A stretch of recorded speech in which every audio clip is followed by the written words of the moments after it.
It was a job that many tried, but few men could handle.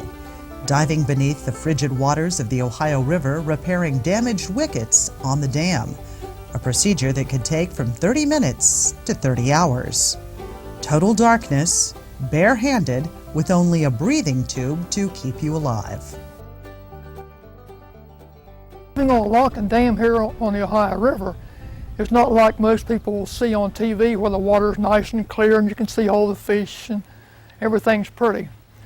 Out here, once you leave the surface, you're in total blackout. And your fingers is your eyes. You do everything by feel. Jim Noble was a lockmaster at the nearby Meldal Dam for 20 years.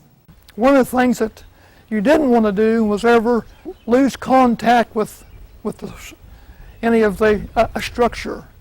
Because if you're in total darkness and you lose contact with your structure, you get turned around and then you're lost. You have no idea where you are.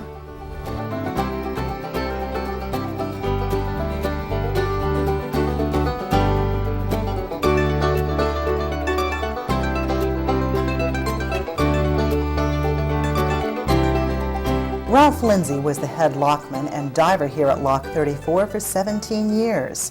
Kelly Walden was one of the men he had to rely upon. Ralph was the diver, and I was the one that suited him up. That suit was real hard to get on and off, plus the big heavy helmet. And get that locked on him, and then close the eyepiece off and start pumping him air. Had a big instrument there with a wheel on it, and I would have to pump that all the time he was down, you know, to get air to him.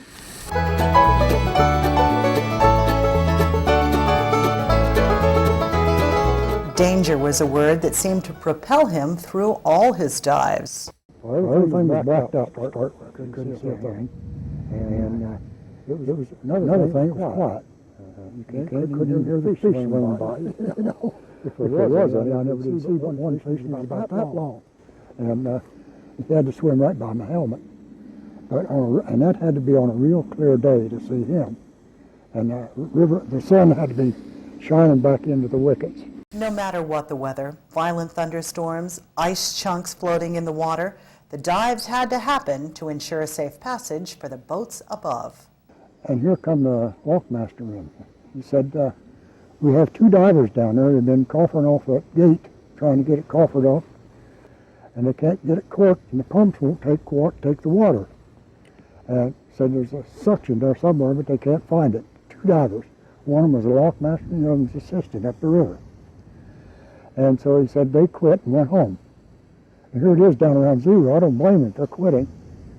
So anyway, he said, will you do it? He said, it's 10 o'clock now. He said, if you work 1 minute after midnight, he says, I'll pay you double time for 2 days work in 2 hours work. So I says, okay, well, I made sure it was after midnight when I got through. Anyway, I got, we did that. They had to soak my hands to get down in that water, and they had to break the ice. It kept freezing over, and never had no gloves. And I'd stay down 15 minutes, and up I'd come. That's right, submersion in freezing water with no gloves. Hey, when a job was to be done, these guys got it done, no matter difficult, dangerous, or what. And there have been men killed out there on that maneuver boat. Well, we had a diver die, too, before I started. The one before me. Dam drowned in the lock chamber. Up at Dam 32, where I grew up, on up the river here at Vanceburg, I was living there when they dropped that boom on the maneuver boat on him, crushed him, killed him. And then there are the tales of the monster fish that supposedly inhabit the murky depths of the Ohio. They're there, let's put it that way.